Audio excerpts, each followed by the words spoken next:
temos falado durante esse mês sobre ter cuidado com o que mesmo? Trabalho. E hoje nós vamos, nessa noite, já fomos edificados, extremamente desafiados pelas palavras que nós temos ouvido. Ouvimos hoje pela manhã nosso irmão presbítero Marcelo, uma palavra extremamente edificante, desafiadora. Então, quero convidar você, se você não tem podido estar de manhã, venha na próxima semana, domingo pela manhã. Temos tido boas palavras, o Senhor tem nos abençoado muito. E por conta disso, nessa noite a gente tem a tranquilidade de trabalhar um texto um pouco mais próximo de nós, mais dentro da nossa, talvez, realidade, ou de uma realidade que atinja muitas pessoas nesses nossos dias, nesse nosso tempo.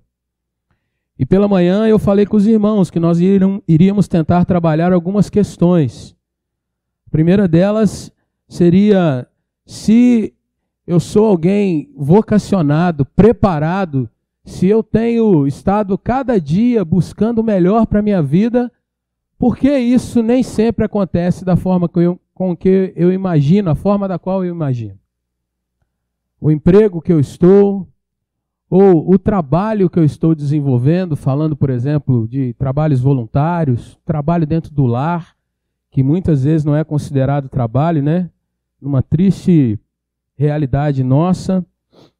Uma outra questão é, eu tenho pedido a Deus que me mostre tanto qual é a minha vocação, qual é o meu chamado, aonde que Ele quer que eu trabalhe, onde que eu posso servi-lo, aonde que eu posso estar realmente dando um testemunho genuíno. E nessa pergunta, qual é a minha vocação, muitos de nós têm sofrido às vezes, e nós vamos tentar falar um pouco sobre isso. E por fim, irmãos, olhar para esses nossos dias em que normalmente nós olhamos para a situação nossa como país, como mundo mesmo, e às vezes nos perguntamos, será que é esse o contexto que Deus tem trabalhado para nós? Será que é ali que o Senhor me quer? Aonde o Senhor me quer hoje? E eu quero convidar você então a abrir sua Bíblia comigo em Daniel, capítulo de número 2, e nós vamos tentar expor 2 capítulos desse livro, mas eu quero ter como base a oração de um homem que passou por muita coisa que talvez você esteja passando nesses dias. E talvez se você não passe, eu tenho certeza que você conhece alguém que esteja passando. E você pode abençoar outras vidas contando essa história, orando por alguém, dando testemunho sobre isso. Quero ler com você Daniel 2, a partir do versículo 20. E a palavra do Senhor diz assim: Disse Daniel, seja bendito o nome de Deus de eternidade a eternidade, porque dele é a sabedoria e o poder. É ele quem muda o tempo e as estações, remove reis e estabelece reis. Ele dá sabedoria aos sábios e entendimento aos inteligentes. Ele revela o profundo e o escondido. Conhece o que está em trevas e com ele mora a luz. A ti, ó Deus de meus pais, eu te rendo graças e te louvo, porque me deste sabedoria e poder. E agora me fizeste saber o que te pedimos, porque nos fizeste saber este caso do rei. Meus irmãos, quando nós pensamos em contrariedades, talvez nesses nossos dias seja muito simples você imaginar onde nós estamos plantados. Como brasileiros, imagina você fazendo uma entrevista de emprego e você já tem talvez um histórico do lugar onde você vai trabalhar, e esse histórico é um lugar que tem se envolvido, por exemplo, em corrupção. Seu coração fica estremecido com aquilo porque você tem a necessidade do trabalho, falando financeiramente, falando de família, mas você, tendo conhecimento, você vai ter que se perguntar, será que é certo eu trabalhar ali? Uma outra questão é você estar num lugar onde você quer desempenhar o seu melhor, mas ali a concorrência é tão grande, ali é um querendo passar a perna no outro, É a questão de você pensar que se você der uma falha, tem 30 na fila para estar na sua posição, e você se pensando sempre, eu não posso errar de jeito nenhum, em qualquer coisa que der problema, eu estou dentro d'água, literalmente. Eu poderia falar N exemplos aqui, irmãos, porque nós vivemos um tempo de extrema concorrência, um tempo onde as pessoas colocam dificuldades para tudo, e nós estamos num tempo onde um grande percentual da nossa população está desempregado. E aí, você olhando para isso, sempre vem uma atmosfera de como é que vai ser comigo? Como é que é a minha caminhada nessa questão? Mas se você quer um comparativo, eu quero te dar o momento histórico que esse texto acontece. O rei Joaquim foi um rei que reinou em Jerusalém entre os anos 608 a.C. a 597 a.C. Estamos falando então de 600 anos da encarnação, antes da encarnação de nosso Senhor. Joaquim foi empossado pelo faraó, um faraó chamado Neco, e segundo o livro de Reis 23 traz essa narrativa. Joaquim era filho de Josias, um rei que se rasgava diante de Deus, era um homem que buscou a presença do Senhor, se quebrantou na presença de Deus, mas ele, Joaquim, era um rei perverso, extremamente mau. Para você ter uma ideia, ele queimou os rolos com as mensagens que provinham do profeta Jeremias, e ele manda prender o mensageiro. Jeremias 36, de 20 a 26, vai falar isso. As mensagens de um outro profeta chamado Urias, que eram contrárias aos interesses de Joaquim, fizeram com que Joaquim mandasse matar a Urias, buscar ele lá no Egito e armar para ele que ele fosse morto. Jeremias 26 vai falar nisso. Mas Joaquim era um rei que era protegido pelo faraó Neco. E naqueles dias, mais ou menos 600 a.C., o Egito e a Síria disputavam qual era a nação mais poderosa do mundo antigo. Quem governava todas as coisas. E numa dessas batalhas, numa dessas disputas, Nabucodonosor, que era rei dos caldeus, era rei de Babilônia, ele se aproveita dessa situação e vence o Egito em uma batalha. E então a Babilônia se torna a grande potência daquela época, conquista o mundo daquele período. Ainda nesses dias, por volta de 606 até 597, o rei Nabucodonosor faz 3 investidas contra Israel, contra Jerusalém.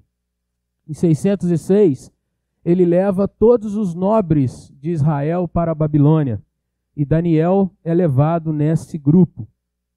Depois, em 597, o rei Joaquim se rende e não oferece nenhuma resistência, ele tenta fazer algum tipo de acordo para ser beneficiado pela Babilônia. E depois, em 586, Nabucodonosor, depois de sitiar Jerusalém por 18 meses, ele invade Jerusalém e destrói a cidade completamente. Ele acaba com o templo, que era o lugar que já não era mais um lugar de adoração, mas era praticamente um lugar de superstição, um talismã para o povo hebreu. Ele destrói e leva as riquezas, ele pega o rei que estava reinando naqueles dias, até por autoridade dele mesmo, Zedequias, e Zedequias viu então os seus filhos serem mortos na sua frente, os seus olhos foram vazados e ele foi levado cativo para a Babilônia. O segundo livro dos Reis, capítulo 25, vai trazer essas questões. Para que você tenha uma ideia de como a Bíblia trata esse momento e como era o coração do povo de Israel naqueles dias. O texto de 2 Crônicas, capítulo 36, dos versículos 11 a 14, vai dizer como era a vida de Zedequias e como é que era o coração do povo. O texto diz assim: tinha Zedequias a idade de 21 anos quando começou a reinar e reinou 11 anos em Jerusalém. Fez o que era mal perante o Senhor, seu Deus, não se humilhou perante o profeta Jeremias, que falava da parte do Senhor.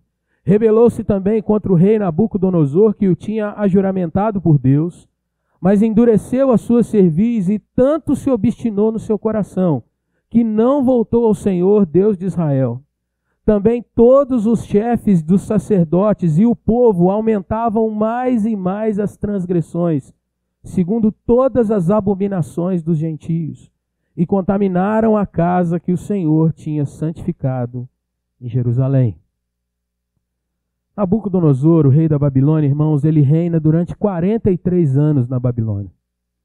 Daniel perpassa todo o reinado de Nabucodonosor e ainda prossegue depois dele, estando ali na frente de outros reis. No reinado de Nabucodonosor, a cidade da Babilônia foi embelezada, foi uma cidade cada vez mais ostentada, colocada realmente como um lugar que liderava o mundo daquela época. Para você ter uma ideia, havia na cidade muralhas de cerca de 30 metros de altura e de largura 3 metros, ou a capacidade de passar 3 carroças, uma do lado do outro, sobre as muralhas. Havia mais ou menos 1.200 torres de vigia naquela cidade, e ali foram construídos, nos dias de Nabucodonosor, os chamados jardins suspensos, que eram construções de mais ou menos 100 metros de altura, e sobre essas construções havia o plantio de plantas ornamentais, flores e até algumas árvores pequenas, e os escravos eram encarregados então de levar água através de algumas engenhocas, colocar água e regar aquilo continuamente, para ser admirado e para que você tivesse hoje o histórico de que aquilo era uma grande maravilha do mundo antigo. Trabalho escravo, sujeição de reinos. Se você já viu algum filme que fala sobre o paganismo dessa época, você deve imaginar como era a corte desses lugares naqueles dias. E aí você pode pensar então, diante desse cenário, será que nós poderíamos observar alguns jovens que poderiam ter uma vida de paz, que poderiam sonhar e pensar: eu vou construir a minha família, eu vou ter os meus herdeiros, ou aqui em Jerusalém, que estava então destruída, assolada por aquele rei, ou lá na Babilônia, vivendo dessa forma, como a gente viu aqui? Pensando nisso, irmãos, e pensando na questão de que nós olhamos para os nossos dias e muitas vezes trazemos certas dúvidas ao nosso coração, a pergunta também vem: será que um jovem que, além disso tudo, ele tem por princípio servir ao Senhor, não negociando a sua fidelidade por nada, ele tem condições de romper nesses nossos dias, nesse nosso mundo? Você, meu irmão, que já está no mercado de trabalho, olhando para a situação, o que eu e você podemos aprender com um exemplo de Daniel? Se você quiser ainda ter mais uma noção do quanto era o sofrimento desse povo, depois você pode ler na sua casa o Salmo 137, onde os hebreus eram desafiados a cantar, a expressar a sua alegria. E aí eles dizem: como é que nós vamos cantar alguma coisa das lembranças lá de Sião, estando nessa terra onde nós somos oprimidos, onde nós somos machucados? Talvez às vezes você se faça essa pergunta quando você está na igreja e o irmão está aqui na frente dizendo: vamos louvar ao Senhor, vamos cantar ao nosso Deus. E você diz: como é que eu vou cantar ao Senhor com meu coração tão apertado diante das lutas dessa vida? Como é que eu vou louvar ao Senhor sabendo que amanhã tem tantas contas a serem pagas? Como que eu vou engrandecer o meu Deus sabendo que muitas vezes dentro da minha casa a gente olha para todas as paredes e não vê nenhum tipo de esperança à nossa frente? Irmãos, quando a gente pensa na vida de Daniel, a gente vai ter que olhar para a palavra de Deus e pensar em alguém que é exemplo para nós. E eu quero, à luz desse texto, capítulo 1 e 2, trazer 3 situações que Daniel é um exemplo para nós. Eu não quero falar com você hoje da situação mais voltada para a questão espiritual ou do que acontece nos milagres. Mas eu quero trazer para nós um aspecto olhando para o trabalho, olhando para alguém que sabe que tem funções a desempenhar, tem realmente algo para ser feito durante a sua caminhada. E olhando para o exemplo de Daniel, eu quero te desafiar a observar, a ler, a pensar e trazer para o seu coração algumas atitudes nessa noite. A primeira delas está aí no capítulo de número 1, irmãos, nos versículos de 3 a 7. Muitas vezes, irmãos, diante das situações mais contrárias, o que eu observo na vida de Daniel é que ele é um exemplo de obediência a Deus. Obediência ao Senhor, de estar aonde tiver que estar e ali desempenhar aquilo que lhe é proposto para que ele venha desempenhar. O texto começa lá no versículo 1, aonde eu falei com você, o 3º ano do reinado de Joaquim, rei de Judá, veio Nabucodonosor, rei de Babilônia, a Jerusalém e sitiou aquela cidade. E o Senhor, é a visão de Daniel, quem escreve esse livro, o Senhor lhe entregou nas mãos a Joaquim, rei de Judá, e alguns dos utensílios da casa de Deus. A estes levou para a terra de Sinar, para a casa do seu Deus, e os pôs na casa do tesouro do seu Deus. E aí nós entramos no exemplo de Daniel. Disse o rei a Aspenaz, chefe dos eunucos, que trouxesse alguns dos filhos de Israel, tanto da linhagem real como dos nobres. Meus irmãos, vamos olhar o currículo de Daniel. Texto, versículo 4. Um jovem sem nenhum defeito, boa aparência, instruído, estudado, alguém que tinha de fato sido colocado para aprender todas as questões, e o texto diz, instruído em toda a sabedoria, douto em ciência, versado no conhecimento, competente para assistir no palácio do rei. E aí nós vamos vendo que o currículo de Daniel não vai ser para a empresa que ele sonhava. O currículo de Daniel não era para o lugar aonde ele iria ganhar o melhor salário da época, sendo que ele estudou talvez na Harvard dos seus dias. Daniel, alguém que era considerado, entendido com tudo isso que você viu no versículo 4, ele estava sendo levado para ser escravo, para ser servo, para não ter salário, para não ter perspectiva sobre família no futuro, mas simplesmente para assistir ao rei. Mais ainda, ele seria levado para que ali, durante 3 anos, ele fosse trabalhado, ele fosse aculturado, ele fosse, de certa forma, meio que afagado, para que depois voltasse para a sua terra e se tornasse um influenciador, alguém que iria dizer para o povo todos os dias, olha, esse povo não é aquele povo que nos oprime, que destruiu o templo, não. Esse pessoal é bom. Esse pessoal da Babilônia está aí para realmente fazer algo que vai nos levar a ser uma potência como eles são. Se você olha para o texto, meu irmão, veja o que o texto diz, versículo 5. Determinou-lhes o rei a ração diária das finas iguarias da mesa real e do vinho que ele bebia, e que assim fossem mantidos por 3 anos, ao cabo dos quais assistiriam diante do rei. Meus irmãos, quando nós pensamos à luz do nosso tema, a gente vai ver então, e eu fico tranquilo para trazer já de cara essa afirmativa, porque o presbítero Fortunato falou no domingo passado sobre a visão que nós temos de trabalho. Um trabalho criado pelo Senhor para que o homem cultivasse o jardim do Senhor, para que o homem fizesse com que o mundo fosse progredindo e fosse trabalhado, o homem como vice-regente da criação. Mas o homem vê a queda e participa da queda, e diante da queda, toda a visão do trabalho também está afetada pela queda. Mas o Senhor tem redenção, mesmo diante dessa situação, tem redenção para nós, e nós veremos a glorificação no futuro, também para a nossa questão de trabalho. Fomos criados para o trabalho e viveremos eternamente em trabalho. Se você estava domingo passado pela manhã, você ouviu essa palavra. Mas é interessante que aqui nós podemos ver, irmãos, não um Daniel que estava agora revogando o seu chamado natural, ou olhando para as questões de estar num lugar que oprimia, que era um lugar que vencera o seu povo, que vencera o seu rei. Mas Daniel entende, irmãos, que trabalhar, estar ali, era fazer alguma coisa em resposta à ordenança divina. Qual era a ordenança divina? Era um tempo de derrota, de guerra. Era um tempo em que seu povo estava fragilizado, humilhado. E Daniel, irmãos, estava exatamente dentro do contexto do povo. Ele olhava para aquela nação e ele não se via alguém no sentido assim, não, eu sou filho do rei, eu não sou pertencente a essa questão. Daniel, ao contrário, irmãos, ele se submete àquilo que é colocado para ele e vai estar na presença do rei.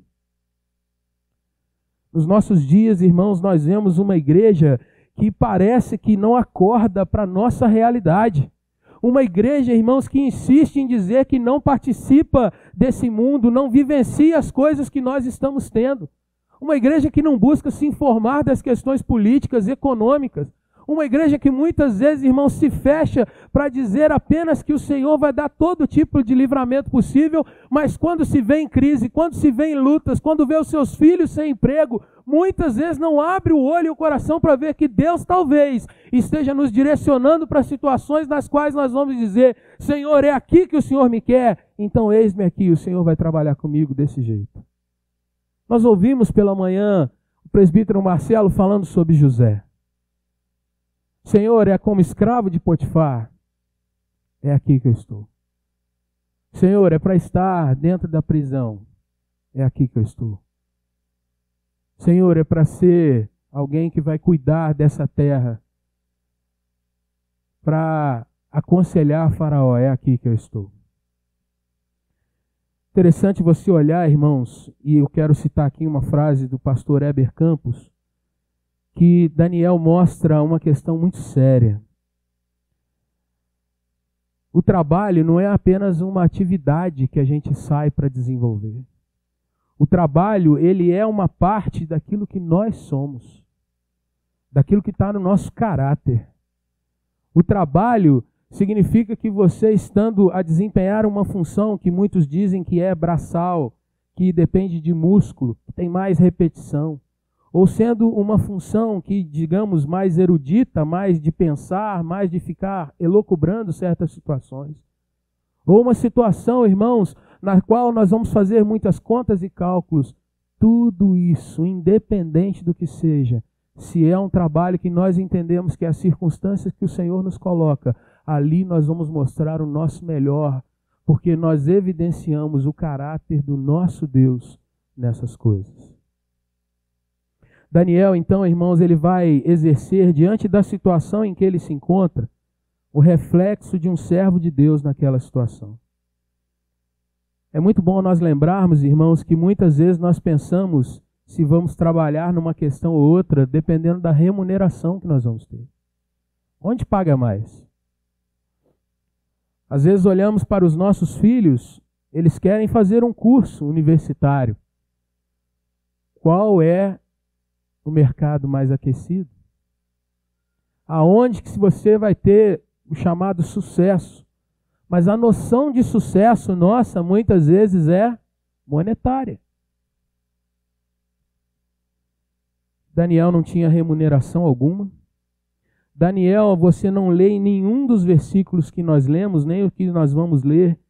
Daniel não murmura, Daniel não amaldiçoa Nabucodonosor, Daniel não pragueja, não se coloca: Deus, eu estudei tanto, eu sou alguém tão trabalhado, tão desenvolvido, por que que o Senhor está me colocando nesse tipo de situação? Daniel não se rebela, mesmo diante de tudo de ruim que ele presencia. A ideia, meus irmãos, de Nabucodonosor era varrer da cultura e da lembrança deles tudo aquilo que eles tinham de fé, de experiências com Deus. O maior exemplo está aí no versículo de número 6 e 7. O nome Daniel significa: o Senhor é o meu juiz, ele julga todas as causas. E Daniel recebe um novo nome, Beltesazar, que significa Bel protege o rei, o Deus Bel protege o rei. Daniel tem mais 3 companheiros que parece que são os mais próximos dele. O nome Ananias significa Jeová é maravilhoso. O mesmo Jeová que nós cantamos aqui, o tributo a Jeová. Mas ele recebe o nome de Sadraque, que significa iluminado pela deusa do sol, Marduk, uma outra divindade babilônica. Misael tem o significado: quem é como Deus. O final da palavrinha El, o final de Daniel, você sempre vai ter esses nomes no hebraico. Essa palavrinha El vem de Senhor, vem de Deus, vem de El Shaddai. E o final também, Ias, Isaías, Ananias, também significa Deus. Vem de Yahvé. Mesaque é o nome dado a Misael. e significa quem é como Vênus. Não o planeta Vênus, mas a deusa Vênus. E por último, Azarias, que significa Jeová ajuda, o Senhor ajuda, recebe o nome de Abed-nego, ou o servo de Nego. E aí você vai vendo, irmãos, que a questão de mudar o nome é mudar a essência. É mudar aquilo que alguém recebeu no seu batismo como uma palavra de bênção. Cada vez que ele ouvisse o nome Daniel, ele tinha a lembrança de que o Senhor era o seu juiz. Mas a cada dia ele estava ouvindo agora um outro nome, um nome que colocava sobre ele uma nova cultura, uma nova realidade. E a ideia naqueles 3 anos, irmãos, então era que eles fossem aculturados, que eles aprendessem sobre os costumes, sobre as grandezas, sobre os feitos babilônicos, sobre os reis que governaram antes e sobre a história de Nabucodonosor.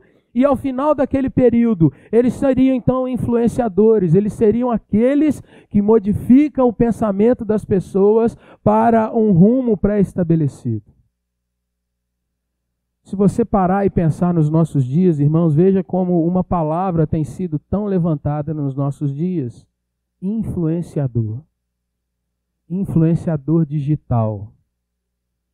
Você pai, você mãe, às vezes deixa o seu filhinho, a sua filhinha ligado dentro de alguns sites e ali eles ouvem conselhos, eles ouvem piadas, eles ouvem algum tipo de avaliação, de meditação sobre os nossos dias. E às vezes nós pais achamos que é tudo tão inocente. Né? O fulaninho está falando ali, mas ele é tão engraçadinho, ele coloca uma piadinha, mas ele está influenciando a sua criança, ele está influenciando o seu jovem, o seu adolescente. E nem sempre nós paramos para olhar, irmãos, aquilo que os nossos filhos observam. Nos dias de Daniel, eles estavam sendo submetidos não a influenciadores digitais, mas a influenciadores corporais que eles deviam estar diante deles. Pois bem, Daniel, irmãos, é um exemplo então de obediência, porque diante da situação inteira que ele atravessava, você não vê um jovem reclamar, você não vê um jovem colocar-se contra aquilo tudo de uma forma assintosa, mas o que você percebe é que eles sabiam que estavam debaixo de um contexto com o qual eles não poderiam lidar. Mas ali, da forma como eles estavam, eles decidem ser abençoadores e não murmuradores. Minha pergunta para você, meu irmão, minha irmã, é: diante das situações que nós passamos nesses nossos dias, será que em vez de nós reclamarmos, será que em vez, irmãos, de nós colocarmos para o Senhor que o nosso currículo é o melhor que está tendo no mercado, nós somos talvez a última bolacha do pacote, mas ninguém nos descobre, ninguém vê o quanto eu sou talentoso, o quanto eu sou bom, e eu levo o currículo para cá, eu levo para lá, eu ligo para quem eu posso e para quem eu não posso, mas eu não sou achado. Será que nós não estamos, às vezes, perdendo nosso tempo no sentido não de fazer isso, levar os currículos, porque isso você tem que fazer mesmo. Salmo 126 diz que quem sai chorando enquanto semeia vai voltar trazendo seus feixes, e eu creio nisso. Mas a questão é, onde está o teu coração nesse tempo? Irmãos, nós temos vivido tempos em que as pessoas têm se dividido em pró-Bolsonaro contra Bolsonaro. Nós temos vivido tempos, irmãos, em que as pessoas têm se odiado porque alguém fala alguma coisa que eu não gosto. E nesse tempo de extremismo, eu acho que o mais correto é nós aprendermos a nos silenciar diante das circunstâncias, às vezes, e colocar o nosso choro, colocar nossa lágrima, colocar nossa petição em oração diante do Senhor e dizer: Senhor, se é para passar esse tempo de dureza, que o Senhor me fortaleça para que eu não só suporte tudo isso, mas eu tenha sabedoria dada por Ti para lutar contra tudo que se levanta contra o Teu nome na minha vida.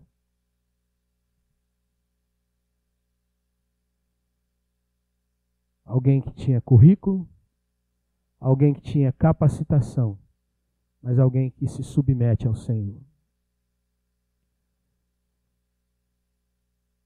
O texto continua, irmãos. E um segundo exemplo que Daniel nos dá é que ele é um exemplo de ética. Agora, o período que nós vamos analisar está aí nos versículos de 8 a 16 do capítulo 1. É interessante você pensar que Daniel não tinha nenhuma condição naquela hora de voltar para Jerusalém e dizer assim: eu preciso ser instruído para que eu não venha ser contaminado com o que o rei está me oferecendo. Daniel não tinha do seu lado nenhum pastor. A Bíblia não diz sobre seus pais. Ele não tinha, irmãos, a princípio, ninguém a quem ele recorresse para dizer assim: me ajuda nessa hora, porque eu tenho que fazer uma decisão. Muitas vezes, irmãos, nós olhamos para os nossos dias e as pessoas colocam assim: olha, se eu não mudar alguma coisa na minha nota fiscal, eu vou ser demitido. Se eu não estiver anuindo com o que está sendo proposto lá no meu trabalho, tem mais 10, 20, 30 que vão tomar o meu lugar. Eu não sou alguém indispensável. Então eu tenho que condescender com tudo que está acontecendo. Será? O texto diz, irmãos, que Daniel, antes de ser colocado o que viria, Daniel resolve firmemente não se contaminar com as finas iguarias do rei, nem com o vinho que ele bebia. E ele então pede ao chefe dos eunucos que permitisse que ele não viesse a tomar parte naquilo. Irmãos, por que Daniel, para mim, é um exemplo de ética? Em primeiro lugar, porque Daniel, ele não precisava ter o conhecimento do que seria servido ou o que estava sendo colocado para ele diante dos banquetes. Na realidade, irmãos, Daniel mostrava que ele tinha um conhecimento e uma total fidelidade ao Senhor, àquilo que ele tinha sido instruído muito antes de acontecer a questão do seu reino ser tomado. Irmãos, quando a gente pensa que Daniel era instruído no serviço do Senhor, a gente vai observar que ele não esperou para ver o que iria acontecer. E diante disso, irmãos, ele se antecipa e ele abre mão do prazer oferecido pelos seus inimigos. Aqui cabe algumas coisas para a gente observar, irmãos. Qualquer um de nós aqui que já teve oportunidade de tomar alguma coisa alcoólica sabe que é prazeroso. Daniel não seria obrigado a tomar, por exemplo, chá de carqueja. Tem gente que gosta, eu sei. Mas a maioria de nós, eu tenho absoluta certeza que não gosta. A maioria. Se você gosta, louvado seja Deus pela sua vida, amém. Mas Daniel teria que ser tratado com os prazeres.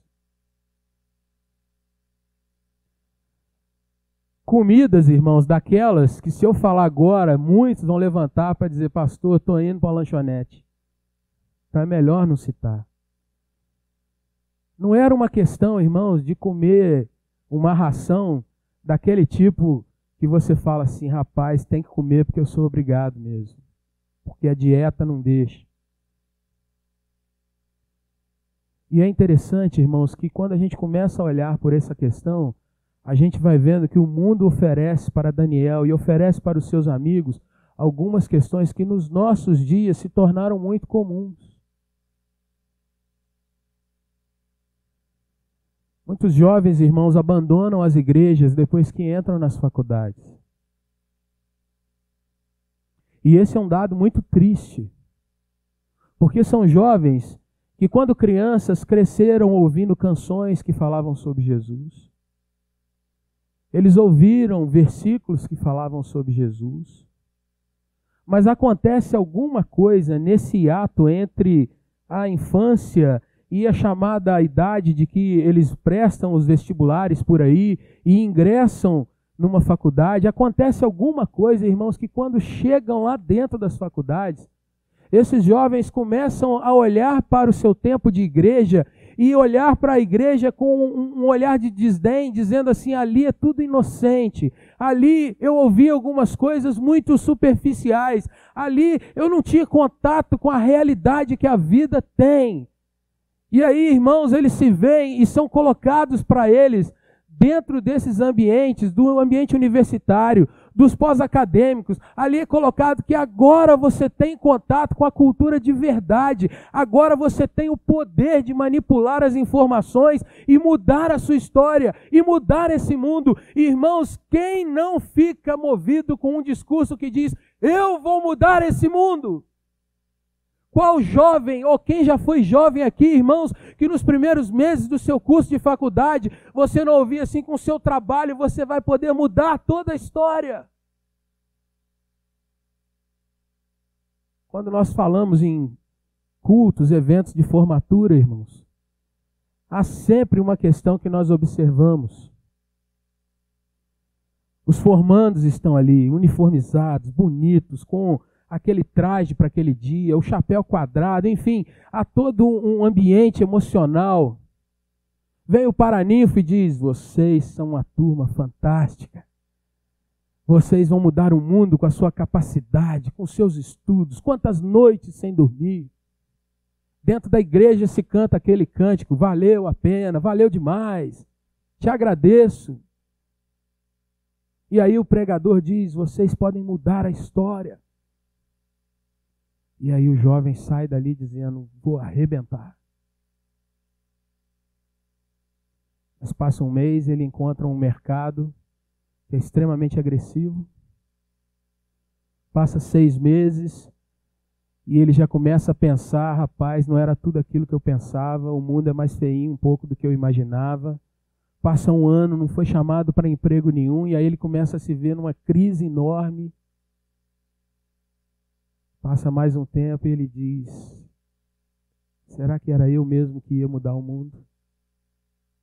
Será que era para mim aquela palavra? Perceba que quando um jovem é criado numa igreja, irmãos, que o instrui sobre o mundo, que o instrui sobre a vida de verdade, que mostra para ele que Deus é um Deus que realmente nos acompanha, nos abençoa, é um Deus de graça, mas é um Deus de justiça, é um Deus que realmente forja o nosso caráter à luz de Cristo quando nós nos submetemos a isso. Esse jovem vai entrar dentro da faculdade, irmãos, e ele vai ter a capacidade de filtrar tudo aquilo que ele escuta. E se ele tem uma cosmovisão preparada, se ele aprende de fato a Bíblia, se ele aprende a amar o Senhor, se ele tem gente que ora com ele e por ele, nos momentos em que vem essas dúvidas, irmãos, ele sabe que ele pode confiar no Deus Todo-Poderoso. E ele não é levado, irmãos, pela conversa que nós vemos dentro dos ambientes acadêmicos.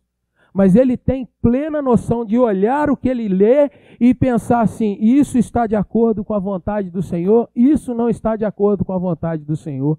Ele tem, irmãos, um espírito crítico para ouvir o que é falado, as informações que lhe são dadas, e ele sabe colocar isso diante do Senhor, e o Senhor o abençoa para que ele saia daquele lugar capacitado, instruído, mas vai de fato dar um bom testemunho.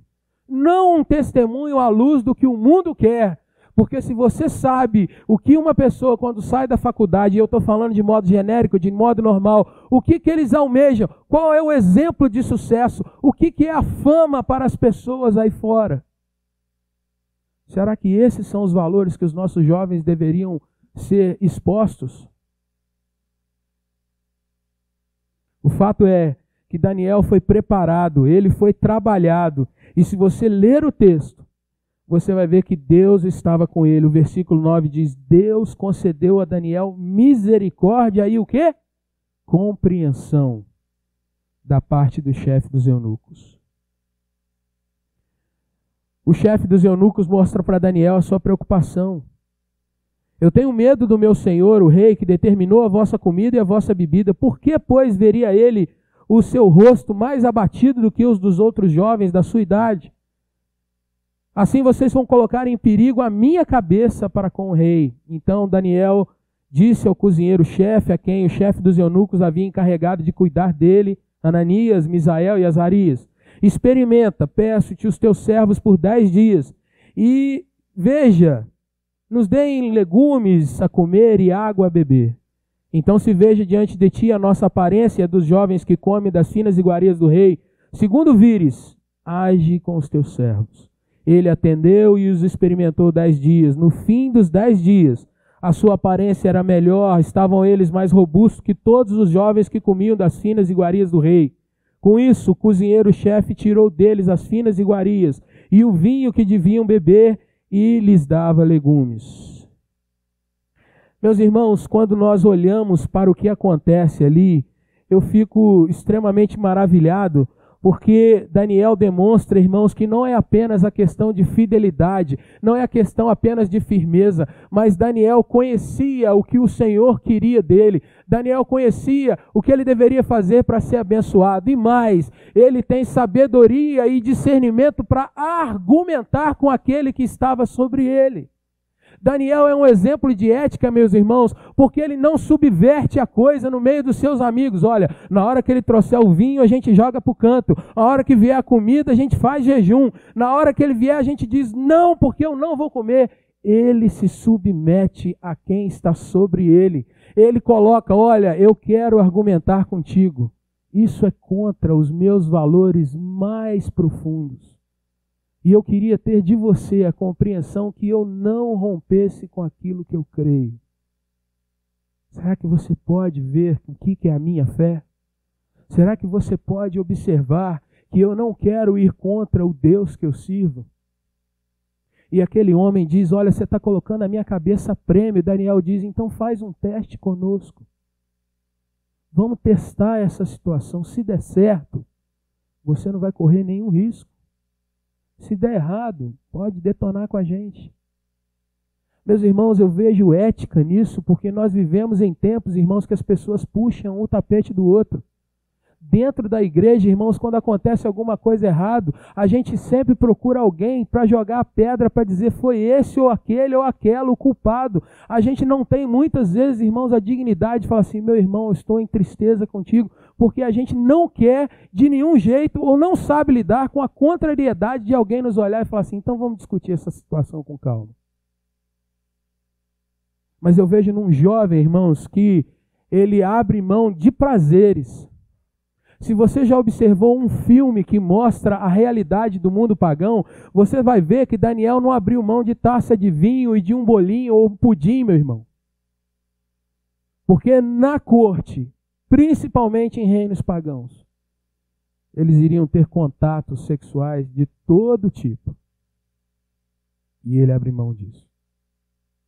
Eles iriam ter a exposição com vários nobres, iam ter conhecimento do dia a dia daquelas pessoas, do que acontecia ali. E eles abrem mão disso. Muitas vezes os nossos jovens dizem, não tem problema nenhum eu estar numa chopada. Não tem problema nenhum eu estar numa festa que vira festa do cabide. Isso é um momento de conhecer. Mas para esse jovem não era. Mas por último, ele é um exemplo, meu irmão, de serviço. E eu vou explicar o que é essa expressão. Um serviço mesmo diante da concorrência.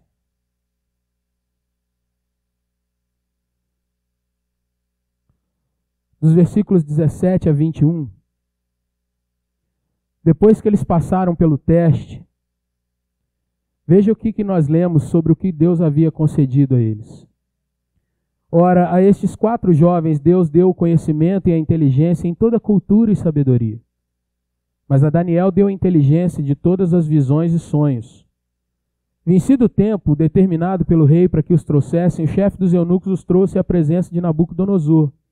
Então o rei falou com eles, e entre todos não foram achados outros como Daniel, Ananias, Misael e Azarias. Por isso passaram a assistir diante do rei.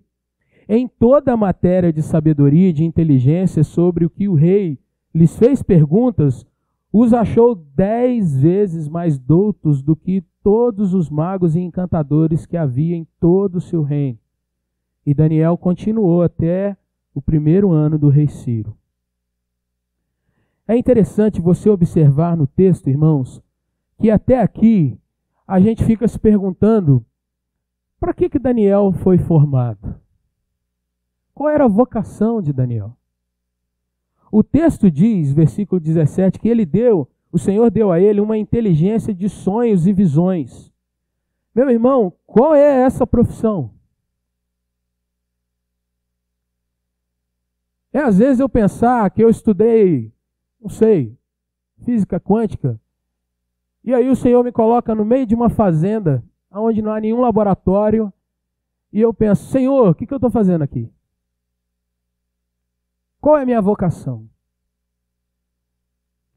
E o que eu entendo, irmãos, é que Daniel sabia que a sua vocação era ser servo do Senhor aonde o Senhor o colocasse.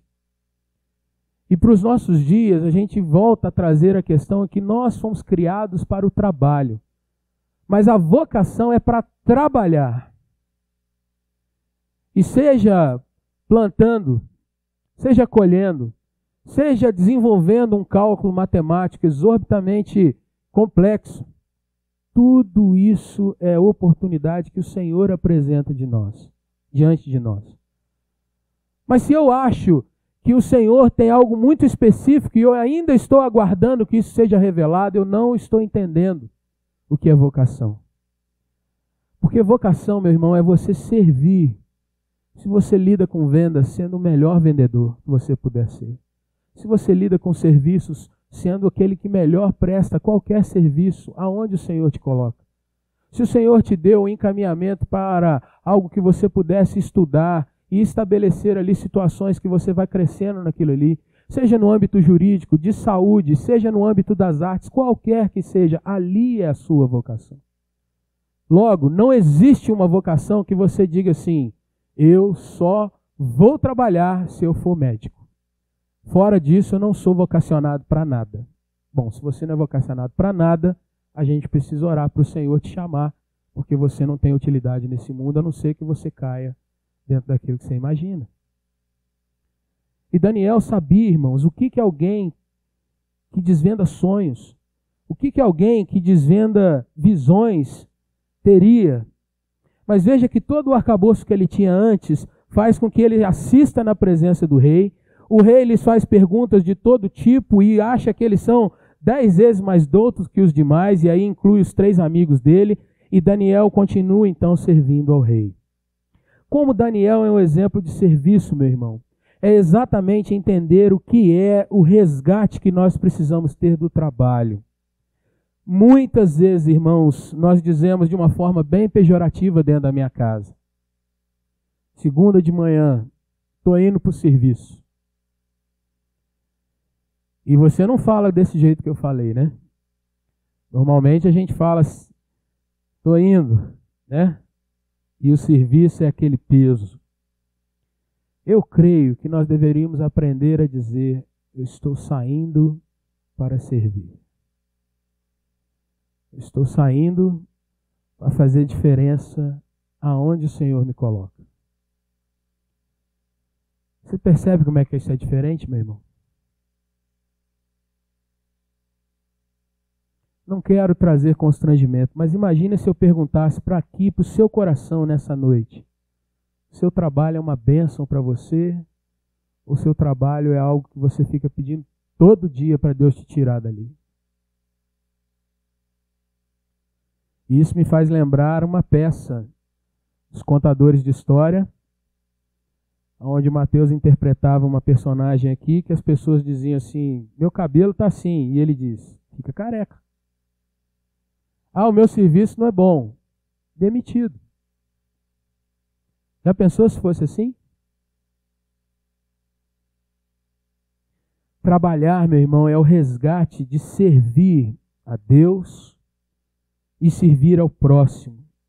É resgatar, meu irmão, a benevolência e a beleza do trabalho em relação à sociedade. É resgatar a visão de alguém que pensa grande, mesmo fazendo coisas pequenas. Michael Horton conta uma ilustração de 3 homens que estão trabalhando numa obra. E ali aqueles 3 estão sujos de massa, cada um fazendo uma questão, perto, e aí é perguntado para o primeiro, o que você está fazendo? E ele diz, eu estou quebrando pedra. E aí pergunta para o segundo, o que você está fazendo? Olha, eu estou fazendo massa para juntar as pedras que o outro está quebrando.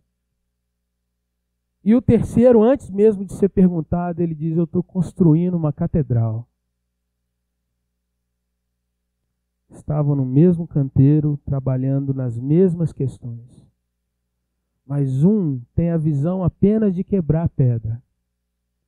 Um outro tem a visão de que o que ele faz, embora seja apenas uma parte, faz parte de algo que é extremamente grande e que vai ser bênção para outros. Novamente citando aqui, amanhã, o presbítero Marcelo colocou alguns exemplos para nós, que às vezes questionamos o nosso trabalho, mas não percebemos o quanto abençoa outras pessoas. E aí, irmãos, nós vamos ver que Daniel tem um teste muito agudo. O capítulo 2 vai mostrar para nós que o rei tem um sonho. E aí vem, Daniel era alguém que tinha uma capacitação do Senhor para sonhos e visões.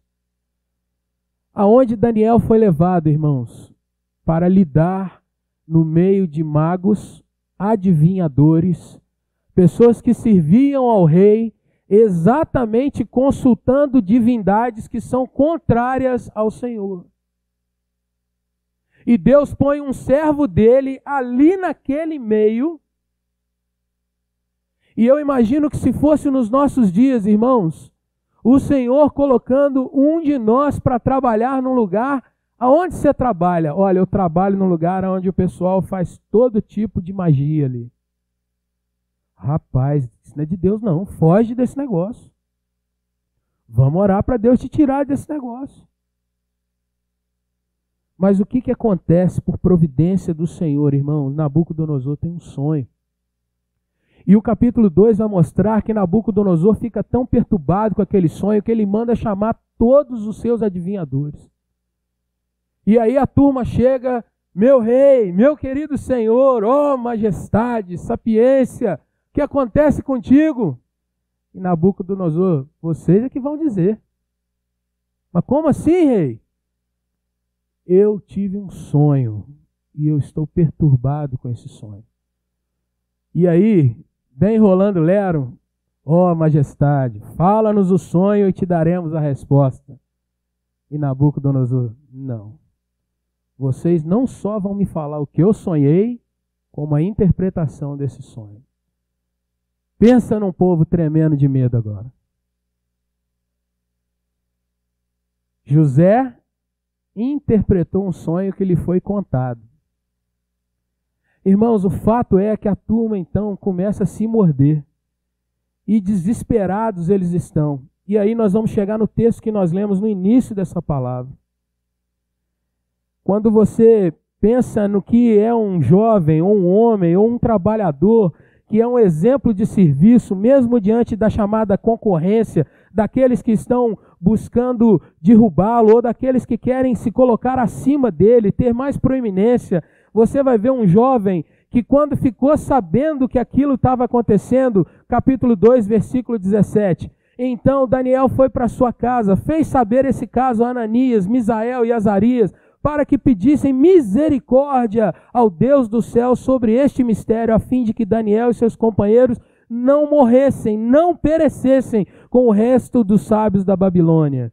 Então foi revelado o mistério a Daniel numa noite em visão. Daniel bendisse o Deus dos céus. E aí o texto que nós lemos, Daniel reconhece, irmãos, que toda a capacitação que ele tinha, tudo que estava acontecendo naquela hora era a mão de Deus sobre ele, mesmo no ambiente hostil. Era a mão de Deus o guardando, mesmo ele estando entre um grupo que estava ali para profanar, para afrontar a Deus. E ele então faz a oração que nós lemos no início. Seja bendito o nome de Deus. Irmãos, o Senhor, sobre o nosso trabalho, a gente pode declarar, Ele é Deus de eternidade a eternidade, porque é dele que vem a sabedoria e o poder para que nós trabalhemos. É Ele quem muda o tempo e as estações, ou seja, Deus te coloca ou te tira de um lugar conforme lhe apraz, mas aonde Ele te colocar, Ele vai cuidar e vai abençoar a sua vida. Ele remove reis e estabelece reis. Às vezes nós temos pessoas que nós achamos que nos oprimem no trabalho. O Senhor pode mudá-los ou pode transformá-los. Ele vai dizer mais ainda, irmãos, Ele dá sabedoria aos sábios e entendimento aos inteligentes. Ou seja, tudo que eu estudei, tudo que eu me preparei, tudo veio da mão do Senhor, Ele vai saber usar isso no momento certinho estipulado por Ele. Ele revela o profundo e o escondido.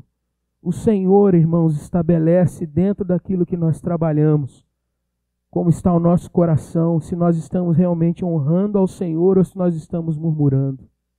Ele conhece aquilo que está em trevas, mas com Ele as trevas não prevalecem, porque com Ele mora a luz.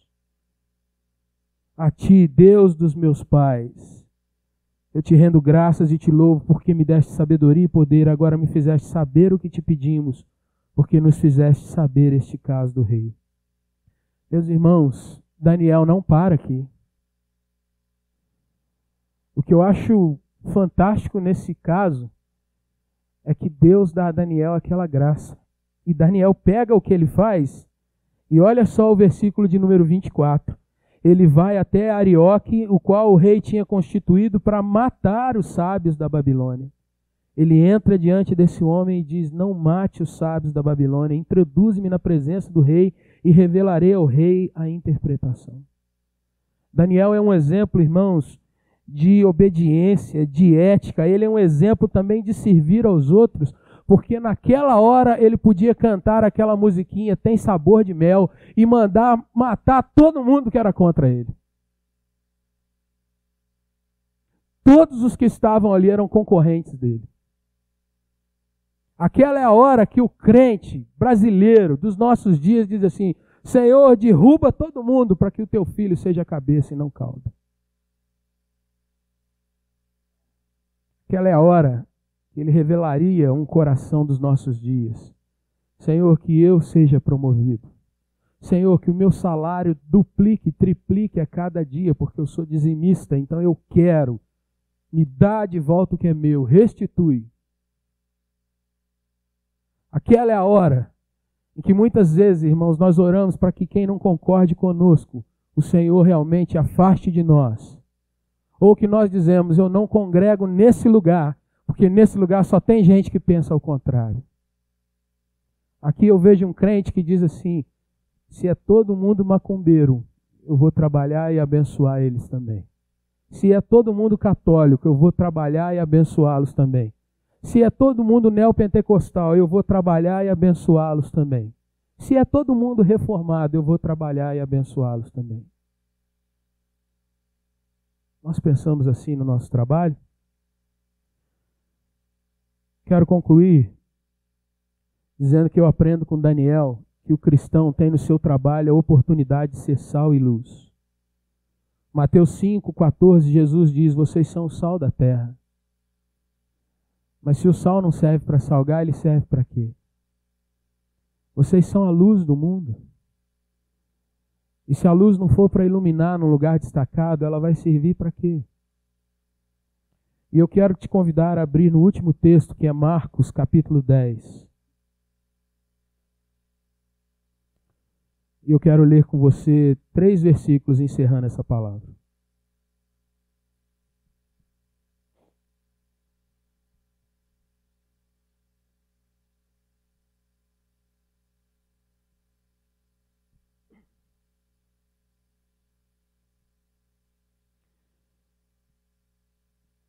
Havia um pedido para que Jesus colocasse um jovem à sua direita e o outro à sua esquerda. Colocasse em lugar de proeminência, de destaque, e ofuscasse os demais discípulos. E essa talvez seja a oração de muitos crentes nesses nossos dias.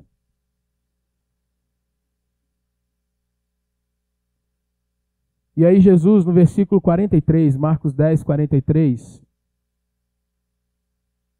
ele diz assim: entre vocês não é assim. Pelo contrário, quem quiser tornar-se grande entre vós, será esse o que vos sirva. Daniel era um servo. E quem quiser ser o primeiro entre vós, seja servo de todos, sem acepção de pessoas, com ética, servindo a todos, crentes ou não crentes. Por quê? Onde está o nosso exemplo? Vamos ler todos juntos, versículo 45? Pois o próprio Filho do Homem não veio para ser servido, mas para servir e dar a sua vida em resgate por muitos. Nessa noite você ouviu falar sobre Daniel e você ouviu falar também sobre o exemplo de Daniel. Um livro profético, um livro que conta a história do seu tempo, lê o seu tempo. E Daniel é conhecido como o Apocalipse do Antigo Testamento, porque ele trouxe a previsão e a visão de tudo que iria acontecer com reinos e com o Evangelho do Senhor, como na visão de Nabucodonosor. Deus dá a visão a ele de um reino que foi colocado por ele, o próprio Deus, para quebrar todos os reinos que são contrários ao Senhor. Eu queria que você pensasse um pouquinho, meu irmão, como é que está a sua visão a respeito do seu trabalho? Gostaria que você pensasse se muitas vezes você não tem se reclamado da sua situação, tem às vezes se colocado diante de Deus querendo mais e mais, e talvez não tenha percebido que você não está nos dias de Daniel. Você está num país onde você é livre para trabalhar em qualquer área que você desejar. Se você tiver coragem, se você estudar, se você realmente se empenhar,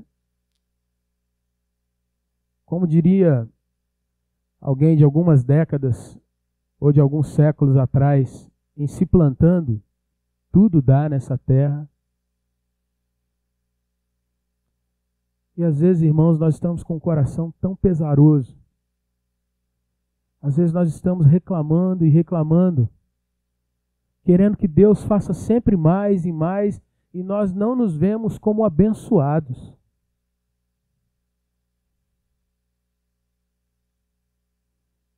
Nós não vemos, irmãos, o quanto Deus tem cuidado de nós.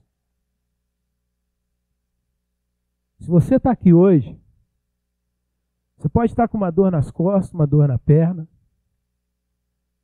mas você tem saúde para estar aqui.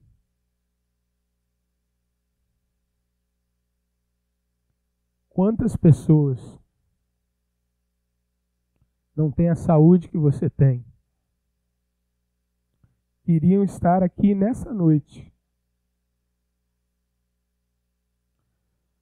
Se você às vezes não consegue comprar uma roupa de marca, isso traz peso no seu coração. Quantas pessoas nesses dias de frio se alojam dentro de um pelego e às vezes a gente está reclamando. Irmãos, às vezes você reclama do serviço que você tem, que você levanta muito cedo para ir para lá, que lá é frio, que lá todo mundo é feio, você queria trabalhar com gente bonita. Às vezes você reclama que o dinheiro é pouco, mas talvez você não saiba usar esse dinheiro. E eu queria te pedir, coloca isso diante do Senhor em oração. Porque tem um hino que diz assim: conta as bênçãos que você tem recebido. Começa a contar.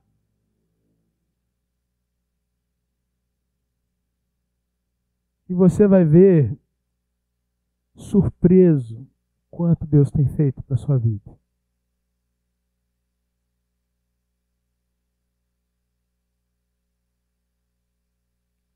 Eu queria orar com você, mas eu queria te convidar a você orar por você um pouquinho.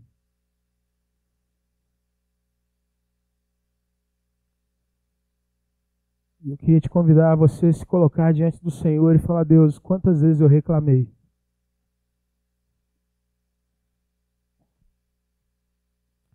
Não quero ser simplório, irmão, mas a verdade é que às vezes tem um Toddy na nossa mesa. E a gente murmura porque a gente queria muito mais coisa. Quando na verdade a gente só precisava era daquilo mesmo.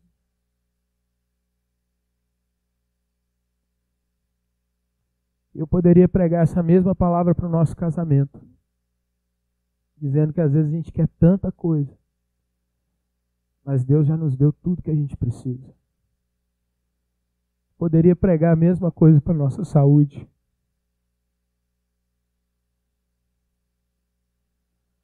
Mas se tem algo que esses dias tem feito com a gente, é que a gente é movido à rede social, aonde todo mundo parece que está no faz de conta, aonde todo mundo parece que viajou para os lugares mais fantásticos, e a gente fica se comparando a essas pessoas. A gente esquece da bondade de Deus. A gente está em dias que a gente está tão indiferente que a gente fica colocando Deus contra a parede, dizendo: se o Senhor não me der, o Senhor não é o meu Deus. Se o Senhor não me abençoar, o Senhor não é meu Deus. E às vezes o Senhor está gritando nos nossos ouvidos: te abençoar mais. Olha para tudo que eu tenho te dado. Olha para tudo que eu tenho te dado.